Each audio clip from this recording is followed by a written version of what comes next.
I caught her red-handed, right in front of me, not in some hidden hotel room, not through secret texts or late-night whispers. No, Emily had the audacity to do it right before my eyes, at her own work party. Her hand rested on his chest, his fingers grazed her waist, and their eyes locked, like I wasn't even there. The guy? Brad, her coworker. Some self-absorbed finance bro, with a cocky smirk and a handshake that tried too hard. I played it cool for now, but the second his arrogant, I own this room attitude turned toward me, I knew things were about to go down. Hey, man, Brad grinned, sizing me up. Emily tells me you're into boxing or something. Emily's nails dug into his arm as she let out a fake laugh, the sound grating against my ears. Oh, babe, don't be shy. Brad does MMA. He's really good. Maybe you two should, compare notes. I exhaled slowly. So, that's how she wanted to play it? Brad smirked. Think you could take me? I smiled back. Why don't we find out? Just like that, the whole party turned toward us. Brad's smirk widened, like he thought this was some kind of joke. He was used to being the center of attention, used to people kissing his ass. But he had no idea who he was messing with. Emily clung to his arm, her fingers curling around his sleeve like she was his girl. Not mine. That stung more than I'd ever admit. Relax, babe, she cooed, her voice dripping with fake innocence. It's just a little fun. Just a little fun. I looked at her, really looked at her, the way she avoided my eyes, the way she licked her lips, the way her body leaned toward him, not me. She was daring me. Brad chuckled and took a lazy sip of his drink. Tell you what, man, let's make it interesting. He pulled off his suit jacket, rolling up his sleeves to reveal toned forearms that had clearly spent time in the gym. The crowd around us grew, voices murmuring with anticipation. The office guys were grinning, the women whispering, Emily watching, something dangerous flickering in her eyes. Brad cracked his knuckles. Let's see if that boxing of yours is worth a damn. The tension was thick. I could hear the music thumping, glasses clinking, but all I could focus on was him. And her. She wanted this. She wanted to see me put in my place. Too bad for her.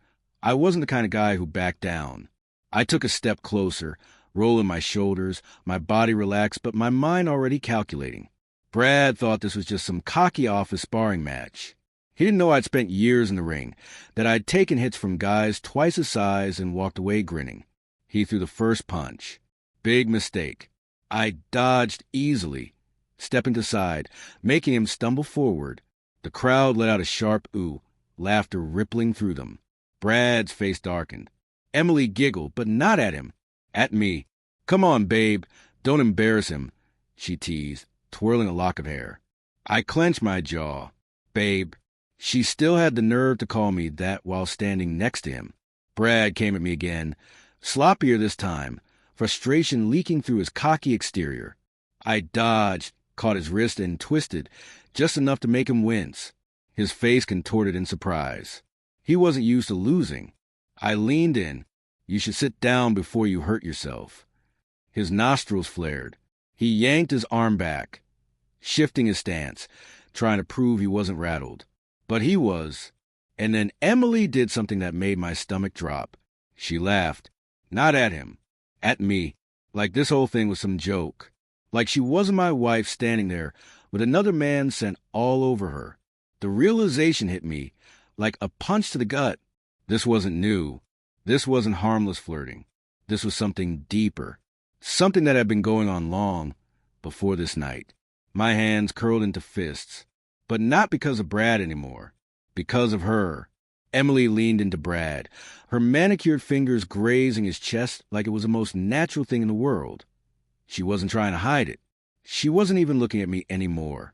Brad smirked, shaking out his wrists like he was still ready to go, but I wasn't focused on him anymore. My eyes were locked on my wife, the woman who was supposed to be mine, throwing herself all over another man like I was nothing. The realization burned through me like fire. This wasn't just some office flirtation. She wanted me to see this. She wanted to humiliate me. I let out a slow breath, forcing my hands to relax. If I lost control now, if I swung, I'd give them exactly what they wanted. A scene, a reason for her to twist this into being my fault. Emily finally turned to me, her lips curving into a taunting smile. "You okay, babe?" Her voice was sweet, sickeningly fake, but her eyes were gleaming with something else. Power. That's when it all clicked. This wasn't about Brad. This wasn't even about some drunken office party. She wanted out. And she wanted to make sure I was the bad guy when it happened. Brad chuckled, slapping a hand on my shoulder like we were old buddies. "Hey, man, no hard feelings. We're just having fun." Fun. I looked at Emily one last time, really taking her in. The dress, the hair, the way she kept touching him like I wasn't standing right there. I could almost hear the words in her head. Do something. Lose your temper. Give me a reason. Not tonight. I forced a slow grin and took a step back. Yeah, fun. Then I turned and walked away. I didn't need to see more. I already knew exactly what was happening, and now I needed proof. I left the party without looking back, but every muscle in my body was wired with tension. I wasn't going to make a scene. Not yet. Emily wanted me to explode, to lash out, to give her the perfect excuse to paint me as a jealous, unstable husband. No, I wasn't playing into her hands. Instead, I got into my car, gripped the wheel, and exhaled, slow, controlled. My mind was already working through the possibilities. How long had this been going on? Was this the first time? Or had I been blind for months? No, not blind. I knew something had been off. The late nights, the sudden shift in her attitude, the way her phone was always flipped face down, her screen lighting up with messages she was quick to swipe away. I pulled out my phone and scrolled through our messages. Normal, casual, too damn perfect. She was good, but not that good. I opened a private browser and searched for a phone tracker. It took me less than 5 minutes to set it up. She'd never even notice. The moment she got into my car again and connected to Bluetooth, I'd have full access to her location. I drove home, my thoughts sharp and focused. This wasn't over. It was just beginning. An hour later, I was sitting in the dark when I heard her heels clicking against the pavement outside. She was home, later than she should have been. I watched through the window as she hesitated before opening the door, checking her reflection in her phone screen, fixing her hair like she was making sure she didn't look too used. My jaw clenched, but I forced myself to stay calm. She walked in, dropping her purse on the counter like nothing had happened. "Oh, you left early," she said, her voice light, like she hadn't been wrapping herself around another man a few hours ago. I stayed seated, tapping my fingers against the table. Yeah, party wasn't really my thing. She smiled, slow and knowing. "Really? I thought you'd enjoy it. You and Brad seem to be getting along." The way she said his name made my skin crawl. I let out a small chuckle, tilting my head. "You seem close with him." Something flickered in her expression, brief, but there. Then it was gone, replaced by a lazy shrug. "He's fun, unlike some people." I let that one slide. For now. She walked past me, her perfume lingering in the air. But it wasn't just hers. It was his, too. And that was all I needed to know. Tomorrow I'd have answers. The next morning, I woke up before her. I barely slept, but I didn't feel tired. Adrenaline kept me sharp. Emily was curled up in bed, breathing steady, looking peaceful, like she wasn't living a double life. Like she wasn't the kind of woman who could drape herself over another man while her husband was standing right there. I got up quietly, grabbed my phone, and checked the tracker. She'd gone somewhere after the party. Not home, not a club, a hotel. My stomach tightened, but I forced myself to stay calm. The location pinged around 2 a.m., long after she should have been home. She stayed for an hour, then left. I had my proof. Now, I just needed to see how deep this went. I got dressed and headed downstairs, making coffee like it was any other morning.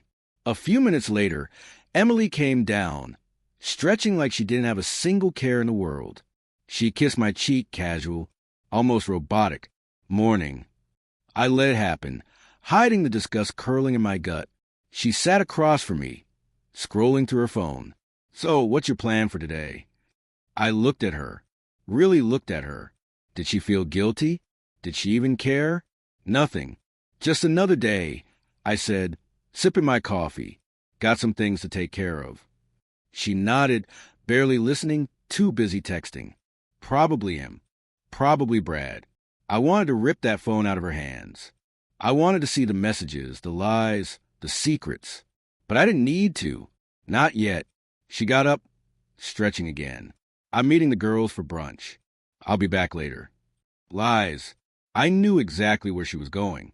I leaned back, keeping my tone easy. "Have fun." She flashed a quick smile and disappeared upstairs to get ready. As soon as I heard the shower running, I grabbed her purse. She never let it out of her sight, never left it lying around. But today, she slipped. I reached inside and pulled out her second phone. Burner phone. Locked. My pulse pounded in my ears, but I shoved it back inside before she could catch me. I had enough. She thought she was playing me. She had no idea what was coming.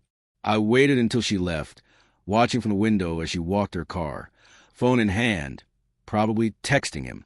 She didn't even glance back. The second she pulled out of the driveway, I grabbed my keys and followed. She wasn't going to brunch.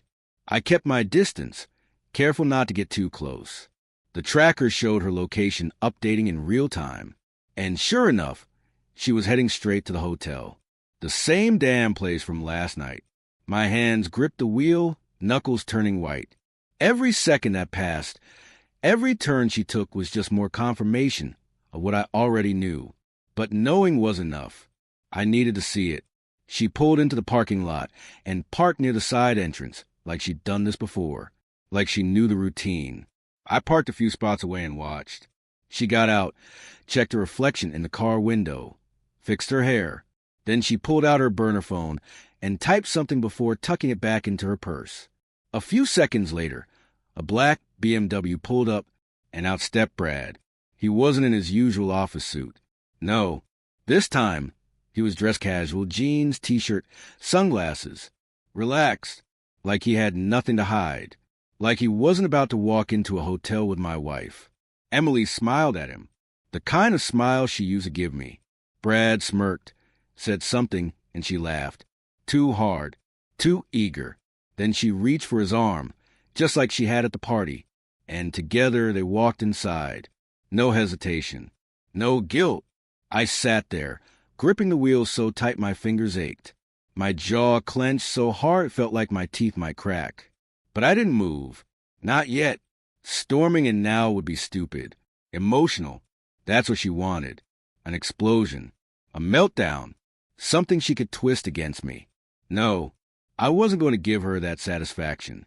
I pulled out my phone, opened a camera, and started recording. If she wanted to play games, fine. But I was going to win.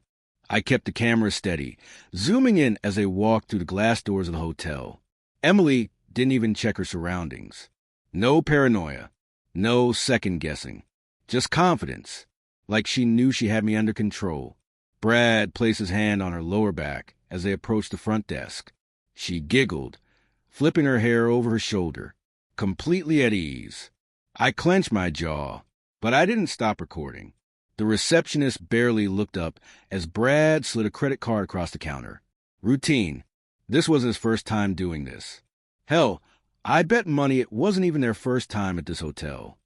I caught the moment Emily leaned in, whispering something in his ear. His smirk widened. The receptionist handed them a key card, and they disappeared down the hallway. I exhaled slowly, my pulse hammering in my ears. I had my proof. But I wasn't done yet. I stepped out of my car and walked into the hotel, keeping my expression neutral. The receptionist barely glanced at me. "Excuse me," I said, keeping my voice casual. "My buddy just checked in. Brad. Tall guy. I forgot what room he's in." The receptionist hesitated. I pulled out my wallet, slid a crisp $100 across the counter. "I just need to drop something off for him." The hesitation disappeared. "Room 714, she muttered, slipping the bill into her pocket. I nodded, turned, and walked toward the elevator. My mind was eerily calm. No rage, No impulse to break something. Just a cold, focused clarity. I wasn't here to catch them. I already had proof. I was here to end this. The elevator dinged, doors sliding open. I stepped inside, pressed a button for the 7th floor, and waited. The ride up felt like forever. When the doors finally opened, I walked down the carpeted hallway, counting the numbers on the doors. Then, 714. I stopped in front of it, listening. Muted laughter, a low murmur of voices, the unmistakable rustle of movement inside. I pulled out my phone, hit record, and knocked. Silence. Then footsteps. Then the door cracked open just a sliver. Emily's face peeked out. The blood drained from her face the second she saw me. Her mouth opened, but no words came out. I smiled. Cold, sharp, final. Surprise? Emily's breath hitched. She looked like a deer caught in headlights, completely frozen. Then, just as quickly, she tried to compose herself, tightening her grip on the door and forcing a strange, strained smile. "What are you doing here?" she asked, her voice a shaky whisper. I tilted my head, still recording. "Funny, I was about to ask you the same thing."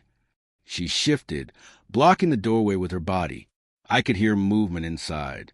Brad's footsteps, the rustle of sheets, a muffled curse that he knew.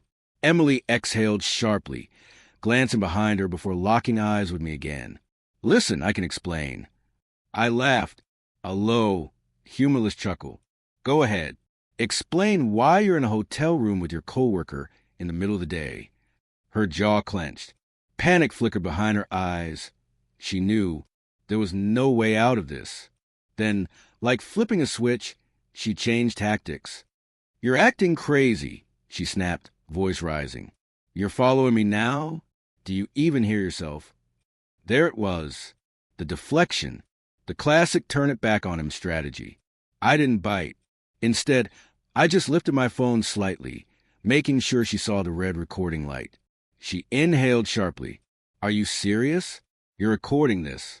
I smiled, just making sure I remember your explanation. That's when he spoke. "Dude, just chill." Brad's voice came from inside the room. "You're making a scene." I let out a slow breath, gripping the doorframe to keep my hands from doing what they wanted to do. Emily turned, whispering something to him before looking back at me, her face twisting into mock outrage. "You have no right to invade my privacy like this." That almost made me laugh. Privacy? She cheated, lied, humiliated me, and now she wanted to play the victim? I stepped forward, lowering my voice. "You want privacy? Then why'd you do this in a public hotel with a guy who can't even keep quiet?" Brad cursed again. "All right, man, enough." And then the coward finally showed his face. He stepped beside her, still in his jeans, shirt slightly wrinkled. He ran a hand through his hair, like this was just an inconvenience. Like he wasn't standing in front of the man whose wife he'd been screwing. I stared at him, long, hard. He shifted. I saw it then, that flicker of doubt in his eyes. The realization that I wasn't here to yell and scream like some weak, heartbroken idiot. I was calm, and that terrified him. Emily must have felt it too, because her whole demeanor changed again. Now, she looked nervous, like she finally understood. This wasn't just going to go away. I took one last look at both of them, my grip tightening around my phone. Then I simply said, "We're done." Emily's mouth opened, but I didn't give her the chance. I turned, walked away, left them standing there, because this wasn't just about catching her. This was about making sure she never forgot who she underestimated. I walked out of that hallway, out of that hotel, and straight to my car. My hands were steady as I gripped the wheel, but my chest was burning, not with sadness, not even with rage, just clarity. I finally saw her for what she was, a liar, a coward, a woman who didn't respect me enough to even hide it properly. I checked my phone, still recording. I stopped it, saved the video, and backed it up to cloud. She wasn't talking her way out of this. She wasn't flipping the script. Not this time. My phone buzzed. "Emily, wait, can we talk?" I smirked. Now she wanted to talk? I tossed my phone onto the passenger seat and started the engine. Let her sweat. Let her sit in that hotel room. Realizing she just lost the best thing she ever had, I let the silence stretch. Then I smiled. Slow, cold. Emily swallowed, her carefully crafted expression cracking, panic creeping in around the edges. Where did you? I told you. I cut in smoothly. I wanted to remember your explanation. She exhaled sharply, hands clenching into fists. You were spying on me? There it was. The shift. When caught, when exposed, turn the tables. Make me the villain. I didn't even blink. You cheated on me, Emily. Lied to my face. Humiliated me in front of everyone. And now you're worried about how I found out. I tilted my head. That's interesting. She opened her mouth, then closed it, realizing she had nowhere to go. No excuse that would stick. Instead, she scoffed, rolling her eyes like I was the unreasonable one. So what now? She snapped, crossing her arms. You want to scream? Break something? You want me to beg? I leaned forward, resting my elbows on my knees. No, I said simply. I want you to leave. Her breath hitched. I watched the words register in her mind. The realization. She thought she still had a chance. That she could control the narrative. That I would fight for her. She had no idea. What? Her voice was quieter now, uncertain. I stood, calm and steady. This house? Mine. The cars? Mine. The bank account? Mine. I let the words sink in, watching as the color drained from her face. I had my lawyer draft up the divorce papers the second I left that hotel. You'll get them tomorrow. I suggest you sign. Her lips parted, but no words came out. She wasn't prepared for this. For me to be this calm. For me to win. You can pack a bag tonight. I continued. The rest of your things? I'll have them sent to wherever you land. She blinked, shaking her head slightly. You can't just... I can... I interrupted, my voice quiet but firm. And I am... For the first time, real fear flickered in her eyes. She thought she was untouchable, that she could play her games and walk away unscathed. Not this time. I stepped past her, grabbing my keys off the counter. You have an hour, I said as I walked toward the door. Wait. She took a step forward, her voice cracking. I didn't stop, didn't turn around, didn't give her the satisfaction of seeing if this hurt me. I opened the door, stepping outside into the night air, and took the deepest breath I had in months. Then I got in my car, started the engine, and drove away. Emily was done, and I was finally free that I set my phone down, stretching out in my chair, letting the moment sink in. For the first time in months, hell, maybe even years, I felt good. No more second-guessing. No more gut-churning doubt. No more wondering if I was crazy for feeling like something was off. It was off. And now it was gone. Emily was gone. Brad? He was just collateral damage. I watched my phone light up again. Another text. Brad, come on, man. We don't have to do this. I chuckled, shaking my head. They never think about consequences beforehand, do they? Only when the fallout starts hitting them in the face. I typed back. Me. You should have thought about that before you fucked my wife. I hit send and left it at that. Brad could squirm. He could panic. He could beg. Didn't matter. I had already set the wheels in motion. By morning, Emily would wake up to divorce papers. By noon, HR at their company would have the footage. Anonymously, of course. By the end of the week, Brad wouldn't be sending cocky little texts anymore. He'd be too busy updating his resume. And Emily, she'd finally understand what it felt like to be powerless. I leaned back, taking another sip of my beer, staring at the ceiling. For the first time in a long time, I won.